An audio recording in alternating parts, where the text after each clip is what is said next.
Hello and welcome to the Core Advantage podcast. My name's Durham McInnes. And I'm Jacob Tober. On the podcast, we talk about all things sports science, strength and conditioning, and athletic development. You'll find links, show notes, and references in the podcast details and also on our website. Hello and welcome back to another episode of the Random Thoughts Show. Hey guys, how you going? Durham, you've got some puck news for us, I believe. Yes, announcements. An elongated to be continued from ice hockey a while ago. Yeah, so I was down at the Melbourne Ice Women's hockey training on Tuesday night. And doing an on-ice session? Yeah, which was awesome. And I'll talk about them more at some other point, but the girls, they warm up the hell out of it. They were precision and intensity personified. It was great. Awesome. Yeah. And when I was ringside, I got a chance to look at the pucks, and they are rubber. Like a really firm rubber. Really firm rubber. They might be rubber that with something heavier encased in the middle to give it more weight, but they're definitely the exterior is rubber. Pretty hard though. Yeah, that hurts when it hits you. Yeah. That's why they got the gear on. One of the players, very thorough, offered to put me in touch with the supplier to find out the precise... I'm sure you can just Google that. We just need to get on Google. And but anyway, I got that answer. Okay, cool. We have another announcement though as well, which is... this is going on air at the end of this week. Next week, on Wednesday, the 20th of November, we are hosting an in-house nutrition seminar for everyone. I can't wait. So we've got Dr. Dominic Kondo, who works with us and our athletes, works with Geelong Football Club. Men's and women's team, yep. And also runs sports nutrition at Deakin University, Vice President of Sports Dietetics Australia. She is a big dog. She has got more names and letters and titles after her name than is reasonable. But most importantly, she's brilliantly practical. She's like she's not just a scientist dispensing information. She's a coach. Yeah, scientists in any field can get very much thinking in terms of study design. And we need this many subjects in this many weeks, and this is Group A and that's Group B. And she's got that. She's got that. She's all over that. She's published and she's got a PhD and all that kind of stuff. But what she's also fantastic at is she goes, okay, athlete, 14-year-old who's got no time, plays for 6 teams, it's 3 sports, and all this sort of stuff. Here's an actual practical breakfast that you can fit into your schedule that's going to make you better. Why? Because you need this, this, and this. You'll get it in this food. You cook it for a minute. You do this in the microwave. Away you go. So it's this deep scientific understanding, but then also this real firm, grounded in reality sense of how athletes actually live their lives. She's an Olympic level nutritional pracademic. For sure. She's really good. So we're super excited about that. We're going to be, it's free and it'll be from 8 o'clock. We'll have more details. We've got it on the social already, but we'll keep It's on Instagram. The event is on Facebook. It's free for everyone, whether you're a member, an athlete, a coach, a parent, a personal trainer. If you care about eating well and you do anything high performance or you just want to be a high performance individual, this is the event to come to. She's going to just sort of distill all the big rocks and just sort of break all those myths up. Oh, you should eat no sugar, you should eat all sugar, high protein, low protein, plant-based, all that kind of stuff. She's going to break it all down and go, here's what we know, here's what you should try, and here's where you can go from there kind of thing. Great. So it's going to be fantastic. Only one little housekeeping note. I'm just going to say this at every opportunity. Don't park in our neighbour's car park. I'll be on the door letting everyone know as well. But if you get this before Wednesday. Park on the street, please, because we could have very grumpy neighbours. Or our car park. Yeah, that's particularly the neighbour right next door who's inclined to park a person in and leave you stuck. Yeah, and then it's going to be an uncomfortable night because we won't be staying here to look after you, I'm afraid. That's one announcement, but we've got more as well. Yeah, well, the second announcement is, I hope we're talking about the same announcement, is the topic for today's talk, which you'll have seen in the title note, which is we've launched our velocity-based training online coach education course. I'm so excited about that. Yeah. You, in typical fashion, went deep on VBT. We still am going deep. Yeah, still in that rabbit hole. We got into it. We saw its huge potential, and you've gone very deep on it in a practical way. And we've got a lot of reps of doing it, and a lot to share, I reckon. Yeah, and so it's a 2-level course, level 1 and level 2. You can't do level 2 unless you've done level 1 because we have our context and the way we've sort of kept it really practical is all the stuff in level 2 builds on level 1. So in the truest sense, level 1 is an intro to VBT for some people who starts that basic, but also has real practical takeaways for coaches, for personal trainers, for athletes as well. But then the second one's like, okay, here's what those numbers mean. Here's how to interpret them further. Here's how to track progress on different things at different times. And I think what you get, the nice thing is you've put several hundred hours of research into understanding and mastering this. Maybe not that much, like several hundred hours of thinking. Yeah. a couple of hundred hours of like actual research, but then there's a lot of just sort of bouncing ideas around my playing brain. with stuff, and you get a pretty good deal.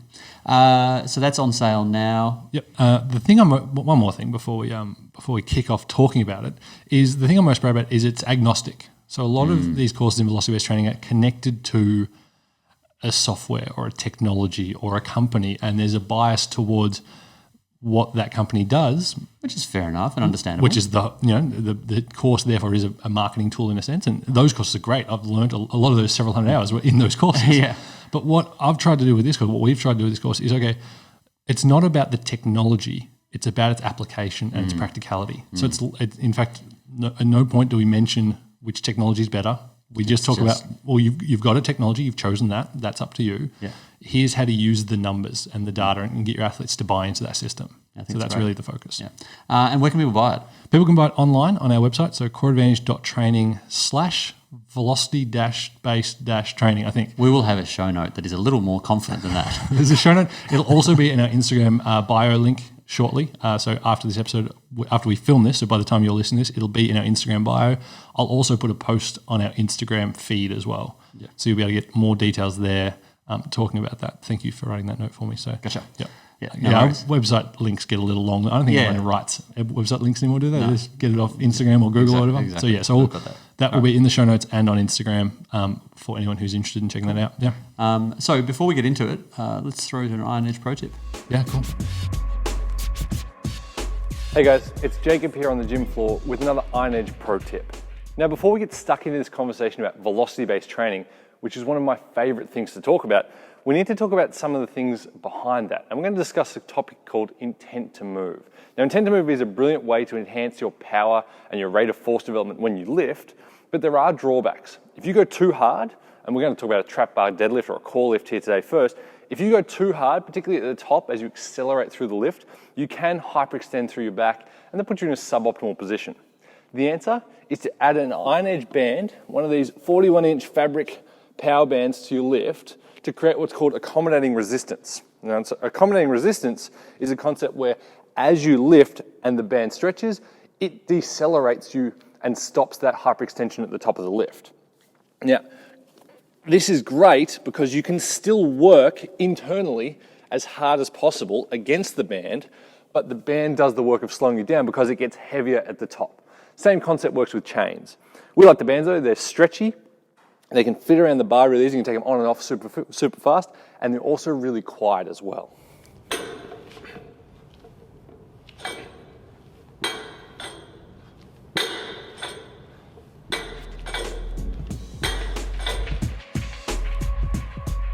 Okay, so we're back. Let's talk VBT. I think the first and most important thing is to say what it is. Yeah. Usually start with defining, I think. That's a good idea. So velocity-based training is what it stands for. And it's the idea of harnessing and focusing on velocity as a key metric rather than just how much weight you lifted or for how many reps. It's what velocity did you lift that weight at. The most common mistake I see that comes from the name is people think it's all about lifting fast. So it's just about stripping the weights back, throwing the bar around. Lifting really lightweight, really swinging fast. plyometrics, light weights fast. But it's actually, that's part of it, and that is one way of looking at it. But also you can attach a device, attach technology to your normal lifting, your strength stuff, which is slower and more grinding and things like that. And based on subtle changes in the velocity of a lift, say you're doing a 3RM, for example, or a 5RM, or whatever it is, based on the velocity across that set, changes in hundredths of a second of velocity can tell you a lot about the form, how fresh an athlete is, whether that weight is appropriate, whether they should go up, whether they should stay the same. Little changes in those velocity over time tell you a lot about your athlete's freshness and then can allow you to program and prescribe from there. So it's a massive coach's aid in that sense. I think it's great. And so we should be clear that how it works is you've got some sort of a device that is tracking the speed of the bar. That might be an accelerometer, it might be a linear position transducer, which is whatever. Basically a string with a computer. A fancy piece of fancy cord drawstring, moves very fast. And that puts the velocity number out to an app, and you use that data to then do things with. And so at its simplest, I think one of its most powerful uses is just actually supporting that coach's eye, that coach's feel. It quantifies what you're feeling, what you're seeing and feeling as a coach. You watch it. Sometimes you watch a set or you spot a set, and you're like, something in you tells you that athlete, and maybe it's a reps thing. You've been doing this for 20 years. I've been doing it for 7. You watch enough sets, you can sort of tell when an athlete's at their limit. But you can't articulate it because it's like, I don't think, no, it did. And your form was fine, but just it looked squirmy, or tough, or something. Yeah, so it got a little bit too laboured, whatever it might be. Yeah. And what you're seeing there, the VBT provides, is you're seeing a subtle drop in velocity. So they're going from 0.45 meters per second to 0.38. And that drop is hard to measure with your naked eye because, a deadlift is only 60 centimeters, 40 centimeters of range of motion. It's not a very big range of motion. But when you attach a device, you can see, you're 15% slower on that set. That's why. This is a really interesting and challenging topic for us because there's so much in it. Which is why it's a full online course. Yeah. So it's hard to distill that down to kind of really why you should care about it. Like there's so many different things to chat about. But I reckon probably one of the most important is that idea of doing lifts that don't need you to be fast, but actually tracking if you're putting good explosive intent to move into those lifts. Talk about intent to move. That's a good place that we probably haven't started with that we should. Yeah, so intent to move is the idea that it's actually not the speed of the movement that matters as much as it is the speed, the requested speed of movement. So the car analogy I make to athletes is, imagine if you had this sports car that every time you slammed the accelerator all the way to the floor, that sports car got more powerful. Got more V's. Yeah, so it doesn't mean you don't have to be actually jumping, but the impulse would be like when on a core lift, which is our version of a trap bar deadlift. From the pro tip, yep. When the plates kiss the ground, when it hits the ground, you want to be exploding up as though you're trying to jump through the ceiling, and that will create a whole bunch of neural factors, neural improvements. They're going to make you better at jumping and running, basically. Yeah, because the theory is, and it's a theory that I'm actively working to study with some work we're doing with Deacon at the moment, is that when you lift the weight, your body and your nervous system, particularly your nervous system, isn't responding to how fast you actually move, but your nervous system is growing and developing based on how fast you wanted to move. So whether you do a jump and actually do move fast, or whether you lift 150 kilos and do move slow, even on the 150, don't just do enough to get it up. No.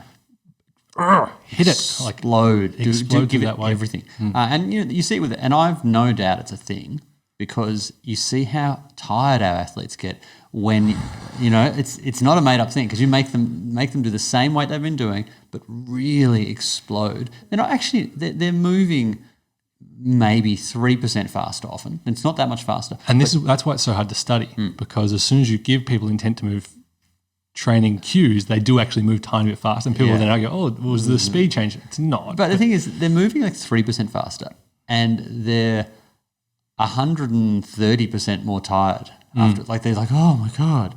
And it's neural. And I would argue then, if we're going percentage, they're getting 200% the benefit. Yeah. Like they're doubling down on the rate coding power benefit they're getting of their strength training. And so what you get too is you get the ability, I think, to get so many of the benefits you get out of Olympic lifting, the rate coding, all the neuromuscular adaptations. You're getting all these things without the difficulty of teaching as well. So you don't have to teach such a complicated lift. You just have to do a simpler lift with really good intent. Yeah. Yeah. And so that's a massive benefit, I think, of it.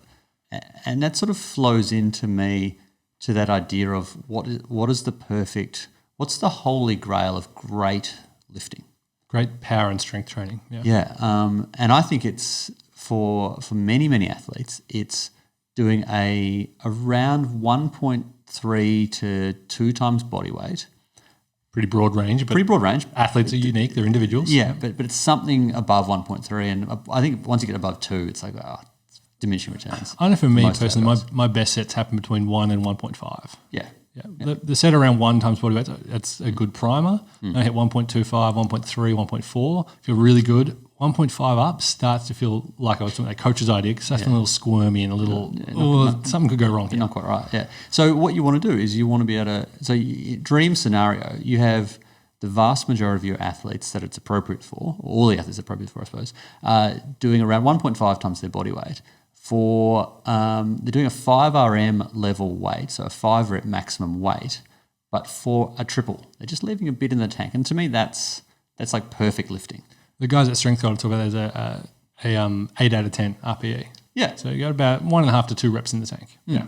I think that, and it's pretty universal. It's funny. It's one of the few things that we can all agree on. Like I talked to an Olympic lifting coach, and they're like, "Yeah, that makes sense to me." We do singles at a 3 RM. I talked to my friend JD, who's a power lifter and a bodybuilder, and he's like, "Yeah, I agree with that." Like, there's so much other stuff we don't agree on, but it's like you need to. The real masters of strength and power all agree that you need to leave it a little bit in the tank, and that the enemy is actually emptying the tank.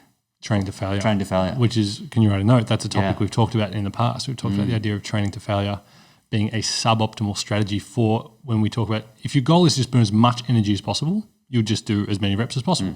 But when your goal is to improve performance, improve vertical leap, jumping speed, whatever it might be, or strength and power, leaving something in the tank and treating it like a skill and training it for quality, not just quantity, is really, really crucial.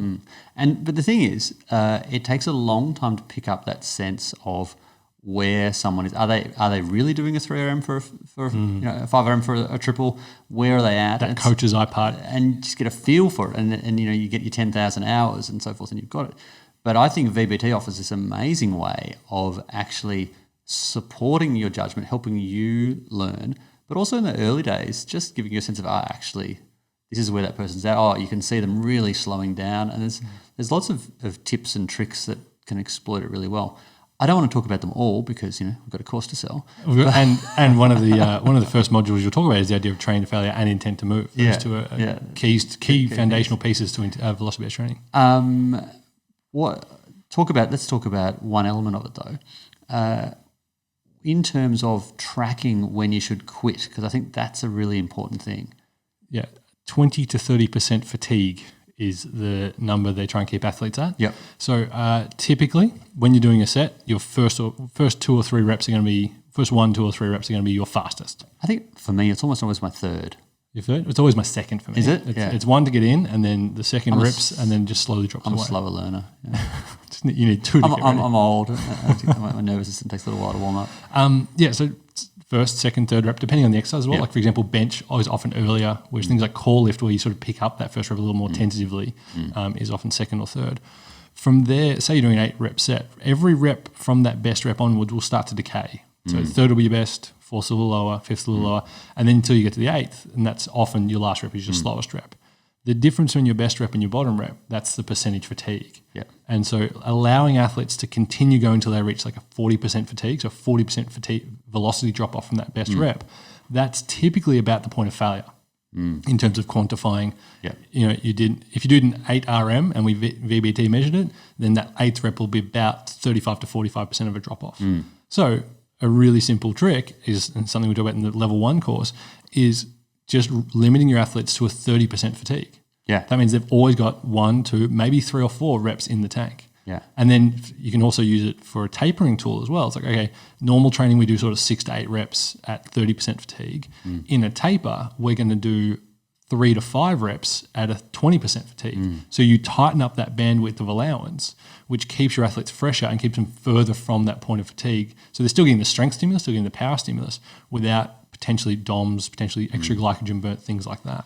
It's such a good trick. Yeah, and so that allows you to, as a coach, it allows you to have, because sometimes at coaches, like you say, the athletes, I think you should stop there. And they're like, I know better, keep going. It never ceases to amaze me. Especially, like, I get it. You've got a young face.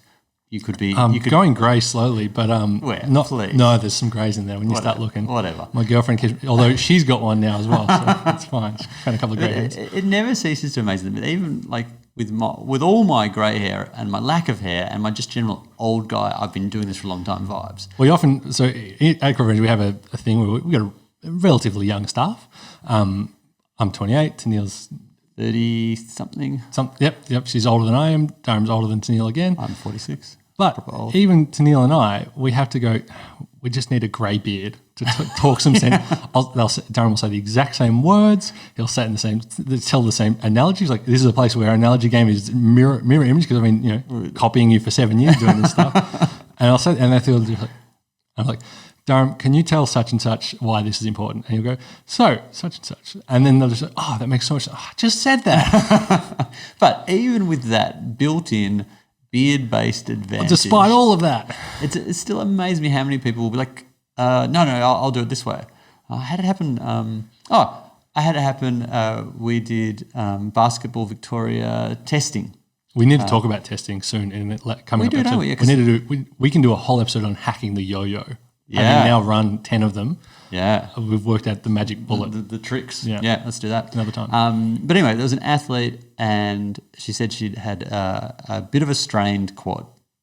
And I said, don't do the speed over 20 metres sprint, because that's a max effort opening up the hips in a way that you just don't do. It's in basketball, it's 16 metres foul under foul, and you actually don't open up like that. And I was like, do not do it. Later, and there was 120 athletes, 125, 130 athletes, and I thought I was pretty specific and clear. And later on, as she's walking around, and I was like, "Are you okay?" She's like, "Yeah, kind of made my quad worse doing the sprints." I'm like, "You mean the ones I told you not to do?" She's like, "Yeah, thought I'd be okay." It's like, do you want professional advice or not? And look, she was fine. It was by no means a bad strain. I'm sure she was fine in a couple of days. But it's hilarious how little people listen on that stuff. And the nice thing is, you do kind of get a bit of a third umpire out of your VBT, where it's like the machine has told us you are now going to. It's not me being a meanie. The machine has told us you are going too slow to be getting the benefits we want. So you can rate. So what you can do is you can push those athletes that quit too early, and you can say, no, we're getting to 30%. You've got 2 more. Keep going. Keep going. Particularly those athletes on things like bench, when they're not great at bench. If you're good at bench, you will love bench from the minute you pick it up until you die. You'll never stop benching. Surprise for those people though, there are some people in the world who aren't good at bench and don't like bench. Yeah. And so those people really hold themselves back. Like, it's in the pro, I'll do it because you said, but they don't give it much. Yeah. So those athletes are actually a great case to slap a VBT unit on, start measuring it and go, okay, you're going to keep going until you get to 30% fatigue. Yeah, go as fast as you can. And so all of a sudden sets of 4 turn to sets of 7, sets of 8, and you really get a lot more out of the athlete. On the flip side though, those athletes, like we said, this quad strain athlete example, athletes who need some grey beard in their life. Yeah. The VBT device is like, okay, you can keep lifting until you get to 28%. As soon as you're over 28% fatigue, set ends. You're done. Yeah, I think it's great. And the other thing is that I think is super valuable is just the way it brings that velocity-based intensity to their lift. So what I noticed when we started, intent to move, yeah. We did it en masse, and we really did a lot of use of it. And you just noticed that so many people were suddenly really dialing in their intensity. And they weren't just, I think probably we hadn't noticed just how many people are just kind of going, they're working hard. They're doing the right stuff. They're showing up, yeah. But they're like 7% shy of their actual capacity. They're pacing themselves. They're not underworking much, but they're thinking like the job is to get the reps. The job is to get your 7 reps, to get whatever it is. Kind of punch clock lifting, if you will. Like they're just checking in, checking out. And it's like, well, and you know what? It's totally fair enough, really, if you think about it. If the things you're writing on your sheet, the things you're filling out in your workout are the metrics that we're defining are how many reps, how much weight. Well, surprise, surprise, people are going to care about how many reps, how much weight. What gets measured gets managed. Yeah. What gets managed gets prioritized. Yeah, exactly. So there's just so much goodness in there from a safety point of view, from a performance point of view, from a pushing some people but holding others back. It's a tremendous tool, but I think it's still a bit slept on. I don't think it's talked about a lot. You know why it's slept on? Because people don't have a practical guide into how to use it and apply it with their athletes. Do you know, guys, can I just say, like, Jacob and I, we're probably one of our greatest flaws as business owners is that we're generally not that good at pushing products. Mm-hmm. Like, so for instance, I noticed last week that at the end of the podcast, we have this bit about the online mentorship, which is a product that we sell, which we believe in. Which is fantastic. It's the thing that made me the coach I am, and now I'm delivering it. And if I knew now what I know, I would buy it 4 times over. Like there's just no question about it. And if you're dollar valuing it, that's like a $20,000 product in terms of the benefit you'll derive out of it. But we noticed that we had forgotten to mention it's a product that So it's like, you hey, can we've buy. got a thing, dot. That's how bad we normally are at that stuff. But in this As case, another aside, we've got a running program that I think we've mentioned once. Online, you can buy it right now. Have we done a podcast on it? No, it's a great program. So we're probably swinging the pendulum too far back the other way today. But the thing is, it's a really good. Like I looked. This is one though that I'm comfortable selling because it's something I really believe is going to transform our industry. Yeah, I think 10 years, 15 years from now, if you're not familiar with what a normal velocity is on a core lift or a power push-up or all those things, and you're not using those numbers and tracking them to therefore prioritize them with your athletes, you'll be a dinosaur. I agree with you, except I think that things move way faster than we give them credit, and I think it's 5 years. You reckon it's going to be that soon? Yeah, I think technology moves really fast. The advent of really high quality systems for it moves fast. I think in 5 years' time, it's going to seem ridiculous it's going to seem antiquated that you're just not tracking because it's the thing you care about, like in sports performance. Because it's different to bodybuilding and powerlifting, where the goal is the lifting. The lifting is the sport. But even the powerlifters love it because they actually get way better because they're focusing on the thing that helps them like fly through their sticking points. And also minimize training to failure, minimize fatigue, so they recover quicker from workouts, so they can do more total density over the week. Yeah, it's good stuff. Anyway, But yeah, that's we got a little sidetracked there. That's why I think it's not as applied as it should be in 2019, is because there is a gap between research, which is fantastic, and there's a lot of research in the course, and there's research all over the place, and more like the graph of how much research is published every year in VB with the term velocity-based training in it is just skyrocketing. Yeah. But there's a disconnect between, that's an interesting study that looked at that thing. What does that mean for me? How do I use that? How do I explain that to an athlete? And people get overwhelmed. I think one of your great strengths is you are very good at distilling simplicity from complexity. But not everyone has. I think a lot too. You think a lot? Like not good thinking necessarily, but you mean you just like putting in the reps? Just time. Just bounces around my brain for a very long time. Because you can't stop thinking about it until you've solved it. Yeah, exactly. We're both drinking at the same time. That's terrible. Never happened. Let's just keep going here. This is what happens. This is what happens when you do a podcast in the afternoon when you're a bit hot. Yeah, it's a little bit warm. Yeah. So what else do you want to talk about? What do you think? To cherry pick some good things. A couple of minutes ago we were talking about that idea of motivation and getting those athletes to get that last 7%. My favourite study from the entire course is actually not one talking about programming and periodisation and auto-regulation and things like that. It's actually just looking at using VBT numbers to purely, like the simplest starting point is to use it to motivate your athletes. You get a device, you get the iPad, you throw it up onto Google Chrome or an Apple TV on a screen in the gym, and you set it. You set a leaderboard, and you say who's going to be the winner? Who's going to put out the highest velocity on, say, a back squat at 1 times body weight? And so it's even across the playing field. Who can get the best velocity safely, of course? So you maybe use a band or something like that, like we talked about. But using it to create competition has been scientifically proven that in the short term, like literally in the workout, you can increase people's vertical leap by 2.5 centimeters. It's crazy. Just by going, hey, Durham, 3.5, 3.65, 4.2, like just giving them the numbers, not tracking, not periodizing, anything like that. So interesting. And so you can do it in the acute, like literally in one workout, but also over an eight week program with athletes. You don't track it. Just we're doing jumps and we're doing squats. I'm going to give you your velocity on every single set, and that's it.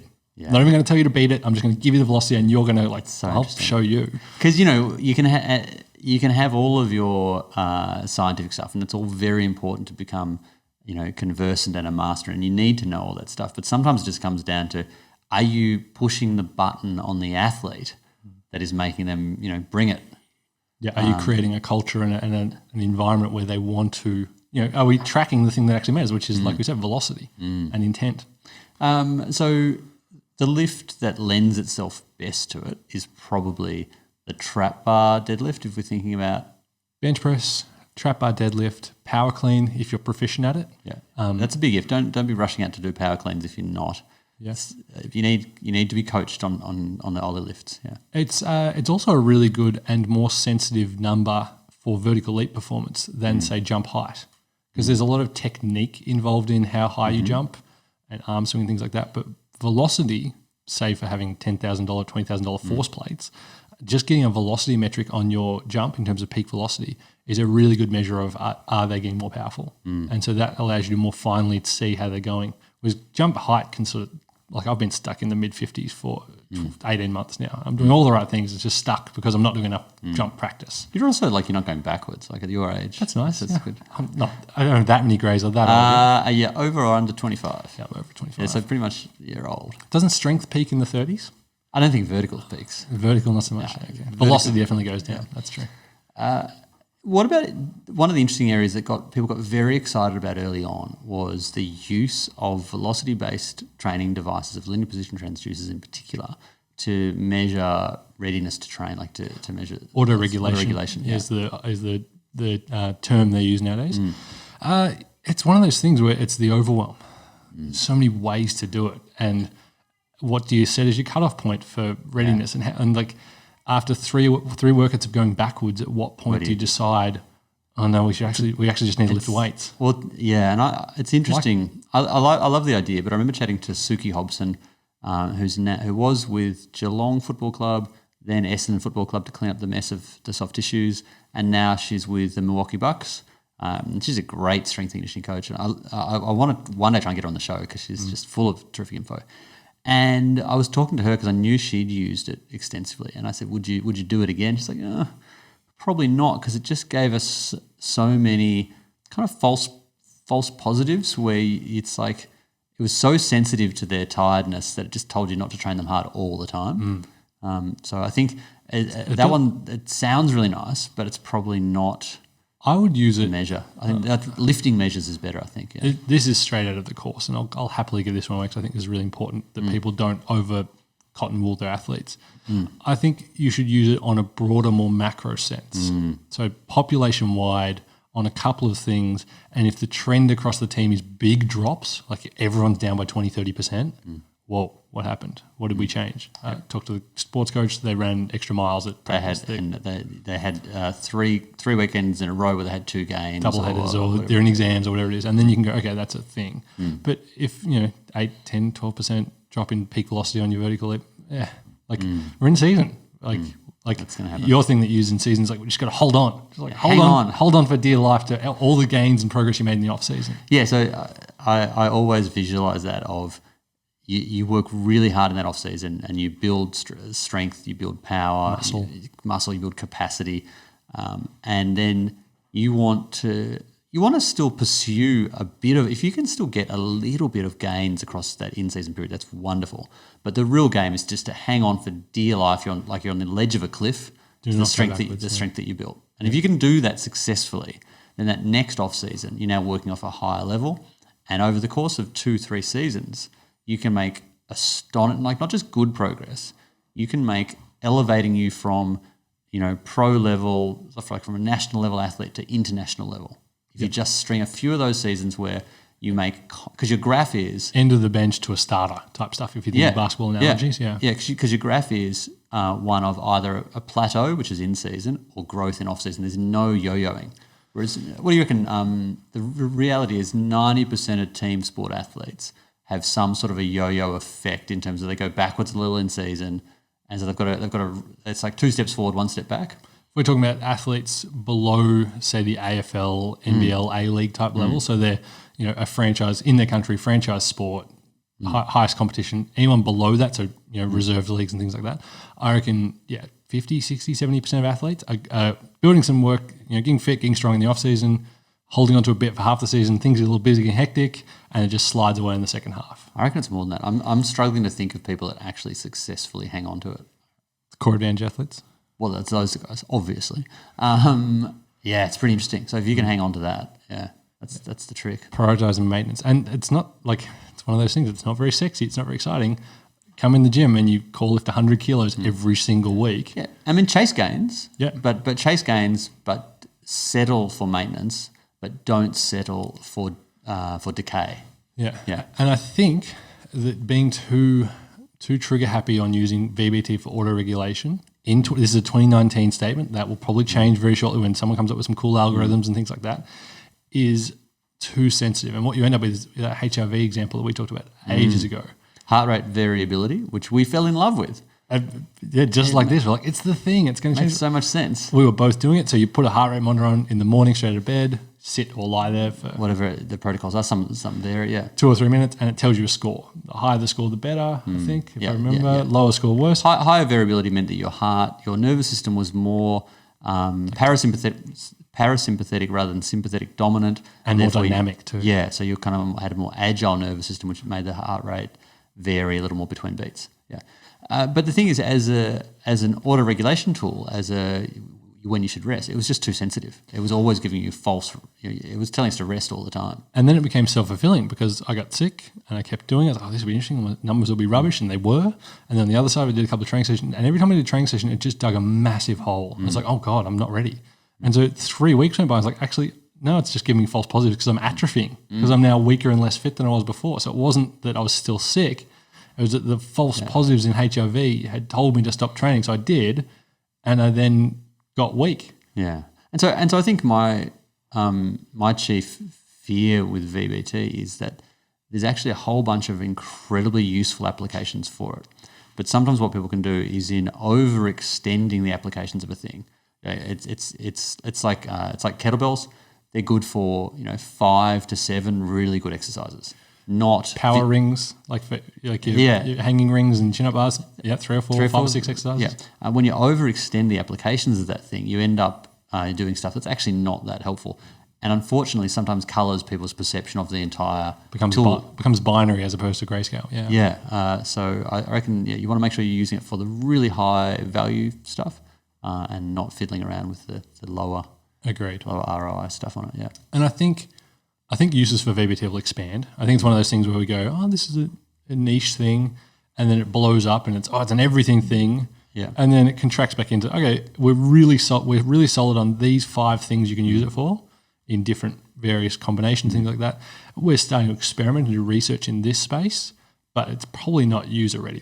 Like it's experimental. It's like prototype some of that stuff. And I think auto-regulation is closer to the prototype stuff, whereas the motivation, the competition stuff. Motivation, competition, maintaining your velocity, so that cutting out your set. So auto-regulation in the sense of when to stop your set. Immediate, like acute, instantaneous auto-regulation, as opposed to big picture stuff, which I think it's still a bit too sensitive on. Yeah, so to be crystal clear, that auto-regulation it's absolutely brilliant on, but it's more the readiness to train element of it that it's a watch this space. It's not to throw it out, but it's let's sit back and see how it pans out. We are definitely using the percentage fatigue cutoff during sets, and so that will then change things like from week to week. But what we're not doing is creating a picture from week 1 to completely determine week 2. We're still being dynamic in week 2 and going, okay, how are you feeling? Asking other questions. You don't just use VBT to replace your conversations. Like, here's the device. Good luck with your training. It's still how you're going, how many games you have, are you in exams, are you stressed? Oh, no, I'm feeling good, feeling great, pulling up well from work. Okay, cool. Yeah, you still want... get after it. You still want, like the Dr. Darren Burgess talks about the Burjo number.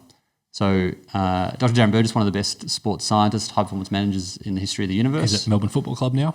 He's amazing. So expect Melbourne Football Club to get really good in the next 3 years.